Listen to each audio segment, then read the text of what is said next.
দেখুন, এটা তো আমরা সকলেই জানি যে ইউটিউবে নতুন যেসব ক্রিয়েটাররা আসছেন তাদের বেশিরভাগই সফলতা পান না। এমনকি 90% লোক 1000 সাবস্ক্রাইবার পর্যন্ত করতে পারেন না।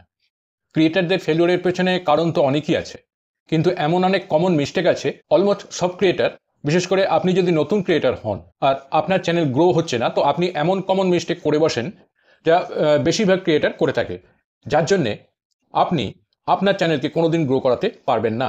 সব থেকে বড় মিস্টেকটা হলো, ওই মিস্টেকটা শোনার আগে চ্যানেলটাকে সাবস্ক্রাইব করে পাশে থাকা বেল আইকনটিকে প্রেস করে দেবেন, যাতে পরবর্তী ভিডিও দিলে সাথে সাথে তার নোটিফিকেশানটি আপনাদের কাছে পৌঁছে যায়। হ্যাঁ, যে কথা বলছিলাম, যে সব থেকে বড় মিস্টেকটা হলো যেটা ম্যাক্সিমাম ক্রিয়েটার করে থাকে, সেটা হলো এর এমন ক্যাটাগরিতে ভিডিও বানায় বা এমন টপিক্সের ওপর ভিডিও বানায় যেটাতে তাদের না কোনো ইন্টারেস্ট থাকে, না কোনো নলেজ থাকে। কেননা বেশিরভাগ ক্রিয়েটার ইউটিউবে আসে অন্য কোনো ক্রিয়েটারের, যারা আগে থেকে ইউটিউবে প্রতিষ্ঠিত, তাদের দেখে ইন্সপায়ার হয়ে। সেটা তাদের খ্যাতি হতে পারে, সেটা টাকা হতে পারে।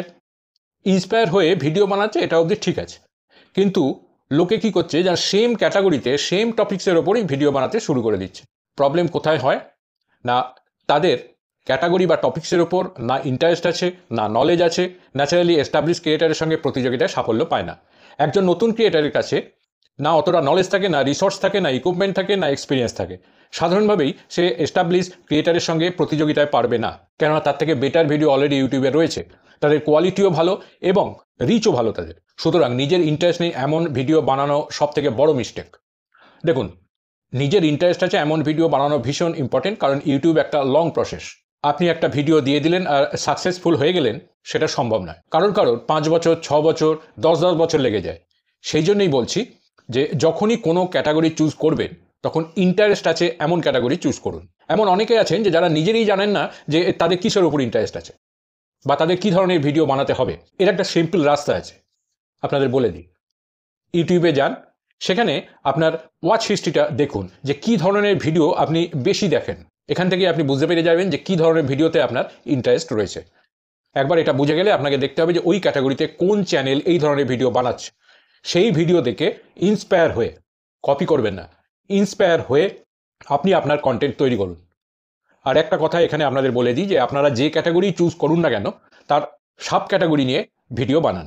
কারণ ইউটিউব আর আগের মতন নেই। বর্তমানে ইউটিউবে প্রচুর ক্রিয়েটার, প্রচুর কম্পিটিশান। মেন ক্যাটাগরিতে সবাই ভিডিও বানালে সফলতা পাওয়াটা তো মুশকিল হবেই, তাই না? প্রত্যেক ক্যাটাগরিতেই তার সাব ক্যাটাগরি থাকে। যেমন ধরুন, ইউটিউব গ্রো যদি মেইন ক্যাটাগরি হয়, তাহলে এর সাব ক্যাটাগরি হলো ইউটিউবে গ্রো কিভাবে করবেন, ভিডিও এডিটিং কিভাবে করবেন। এইভাবে আপনারা যে ক্যাটাগরি চয়েস করবেন তার সাব ক্যাটাগরিতে ভিডিও বানাবেন। সাব ক্যাটাগরিতে ভিডিও বানাতে আপনাদের সবথেকে বেশি লাভ হবে যে এখানে বেশি কম্পিটিশান আপনি পাবেন না। সেই কারণে আপনি বেশি সংখ্যক অডিয়েন্সকে ট্যাপ করতে পারবেন যারা এই ধরনের ভিডিও দেখতে আগ্রহী, এবং আপনার চ্যানেলে গ্রো হবার চান্সেসও অনেকটা বেড়ে যায়। দ্বিতীয় যে সবথেকে বড় ভুলটা করে, সেটা হলো নিজের ভিডিওর শেষটা ঠিকভাবে না করা। যদি আপনার অডিয়েন্স আপনার কোনো ভিডিও শেষ অবধি দেখে, তো আপনাকে আপনার অন্য কোনো ভিডিও দেখার জন্য তাকে রেকমেন্ড করতে হবে, যাতে আপনার চ্যানেলে তারা থেকে যায়। আপনার অডিয়েন্স আপনার ভিডিওটা পুরোটা দেখছে মানে আপনি যে ধরনের কন্টেন্ট বানাচ্ছেন সেটা তাদের ভালো লাগছে। তো সেই কারণে আপনি যখন আপনার অন্য কোনো ভিডিও রেকমেন্ড করছেন, তখন খুব সম্ভাবনা থাকে যে সেই ভিডিওটাও তারা পুরোটা দেখবে। এইভাবে তারা আপনার 2-3টে ভিডিও দেখে নিতে পারে এবং কনভিন্স হয়ে আপনাকে সাবস্ক্রাইবও করতে পারে। বেশিরভাগ ক্রিয়েটার, স্পেশালি নতুন ক্রিয়েটাররা, এটা সঠিকভাবে করতে পারেন না। আপনাকে সেই ধরনের ভিডিও রেকমেন্ড করতে হবে যে ভিডিওগুলো ওই টপিক্সের সঙ্গে রিলেটেড। ধরুন, আমি একটা ভিডিও বানালাম যে how to grow YouTube channel, এবং ভিডিও শেষে রেকমেন্ড করলাম আমার কোনো ভ্লগিং ভিডিও, তো ডেফিনেটলি বেশিরভাগ লোক আমার এই ভ্লগিং ভিডিও দেখবে না। কিন্তু আমি যদি হাউ টু অ্যাচিভ 1000 সাবস্ক্রাইবার এই ভিডিও রেকমেন্ড করি, তো বেশিরভাগ লোক ভিডিওটা দেখবে। এই জন্যেই ইউটিউব এন্ড স্ক্রিনের সুবিধা দিয়েছে, যাতে আপনার অন্য ভিডিও আপনি রেকমেন্ড করতে পারেন, যাতে আপনার ওয়াচ টাইম বাড়বে, সাবস্ক্রাইবার বাড়বে। সুতরাং এন্ড স্ক্রিন ব্যবহার না করার ভুল কখনোই করবেন না। থার্ড মিস্টেকটা হলো, বেশিরভাগ ক্রিয়েটাররাই যেটা করে থাকে, তাড়াতাড়ি সাকসেসফুল হওয়ার জন্য যে কোনো ধরনের ভিডিওই বানাতে শুরু করে দেয়। এখানে প্রবলেমটা কী হয়, আপনি যদি আলাদা আলাদা টপিক্সের ওপর আলাদা আলাদা ভিডিও বানান, তো অডিয়েন্সও আলাদা আলাদা পাবেন। এতে আপনার সাবস্ক্রাইবার তো বেড়ে যাবে, কিন্তু রেগুলারলি ভিউজ আনা আপনার মুশকিল হবে। কেননা আপনি আপনার চ্যানেলে আলাদা আলাদা টপিক্সে ভিউয়ার্স গ্যাদার করে রেখেছেন। এই জন্যই আপনারা দেখবেন যে মেজরিটি ক্রিয়েটার্স যারা ট্রেন্ডিং টপিক্সের ওপর কাজ করছে, তাদের অনেক সাবস্ক্রাইবার আছে, কিন্তু রেগুলারলি প্রচুর ভিউজ আনতে তারা ব্যর্থ হচ্ছে। এটা একটা খুব বড় মিস্টেক এবং এর কারণে চ্যানেলও ডেড হয়ে যাবে। আপনি যদি র্যান্ডম টপিক্সের ওপর কাজ করেন তো আপনার চ্যানেলে সাবস্ক্রাইবার তো প্রচুর হবে, কিন্তু রেগুলার ভিউজ আনতে আপনার প্রবলেম হবে, টপিক্স খুঁজতে আপনার প্রবলেম হবে এবং আপনার চ্যানেলে পার্সোনাল ব্র্যান্ডও আপনি তৈরি করতে পারবেন না। আর পার্সোনাল ব্র্যান্ড তৈরি করতে না পারা কতটা ভুল সেটা আমি আপনাদের পরে বলছি। ফোর্থ মিস্টেক যেটা অনেক ক্রিয়েটারই করে থাকে সেটা হলো অডিও কোয়ালিটির দিকে ফোকাস না করা। এই ব্যাপারে আমি আগেও বলেছি যে একটা ভিডিওতে অডিও কোয়ালিটি ভীষণভাবে ম্যাটার করে।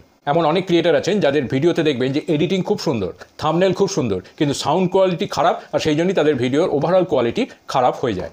সেই জন্যে অন্য সব কিছুতে ইমপ্রুভ তো করতেই হবে, এটা খুব সাধারণ ব্যাপার, তবে আপনার অডিও কোয়ালিটির প্রতি বেশি মনোযোগ দিতে হবে।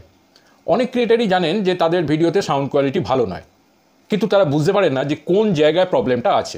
ইকো বেশি আছে নাকি রিভার্ব বেশি আছে নাকি বেস বেশি আছে, এইগুলো তারা বুঝতে পারে না। এর একটা সলিউশন বলে দিই, যদি আপনার এই প্রবলেম থাকে তো আপনি ক্রমে যান, গিয়ে একটা ট্যাবে আপনার ভিডিওটা খুলুন, আর অন্য ট্যাবে আপনার ক্যাটাগরির টপ ক্রিয়েটারের কোনো ভিডিও খুলুন। এরপর ইয়ারফোন বা হেডফোন দিয়ে দুটো ভিডিওই শুনুন। এখান থেকে আপনি বুঝতে পারবেন যে আপনার ভিডিওর অডিওতে প্রবলেমটা কোথায়। এবার আসি লাস্ট মিস্টেকটায়, যেটা অলমোস্ট সব ক্রিয়েটারই করে থাকেন, বিশেষ করে নতুন ক্রিয়েটাররা তো করেনি। পার্সোনাল ব্র্যান্ড ক্রিয়েট না করা, মানে নিজের চ্যানেলকে পার্সোনাল ব্র্যান্ড চ্যানেলে কনভার্ট না করা বা সেইভাবে ট্রিট না করা। সেটা কিভাবে করবেন না, ফেস ক্যাম ভিডিও বানান। ইউটিউবকে আপনি যদি একটা বিজনেস হিসেবে নেন তবেই আপনি লং টার্মে এটা করতে পারবেন এবং অনেক কম রিচে সাকসেসফুল হতে পারবেন। কিন্তু বেশিরভাগ ক্রিয়েটারই এইভাবে ভাবেন না।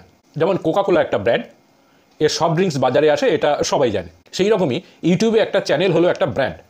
সাধারণভাবে বললে বলা যায় যে লোকে আপনাকে ইউটিউবে কিভাবে চিনবে। যেমন ধরুন ক্যারিমিনাটি, নামটা শুনলেই মাথায় আসে রোস্ট ভিডিওর কথা। এবার আপনি চিন্তা করে দেখুন, ঠিক সেই রকমভাবেই আপনার চ্যানেলের নামটা যদি কেউ নেয় তো তার মাথায় কি আসবে। যদি আপনার চ্যানেলের এগেনস্টে কোনো একটা ক্লিয়ার ইমেজ বা ক্লিয়ার ডেফিনেশন না আসে তো আপনার চ্যানেল কি গ্রো করবে? আপনি যদি আপনার চ্যানেলকে পার্সোনাল ব্র্যান্ডে পরিণত করতে না পারেন তো আপনি আপনার চ্যানেলকে প্রফিটেবল বানাতে পারবেন না।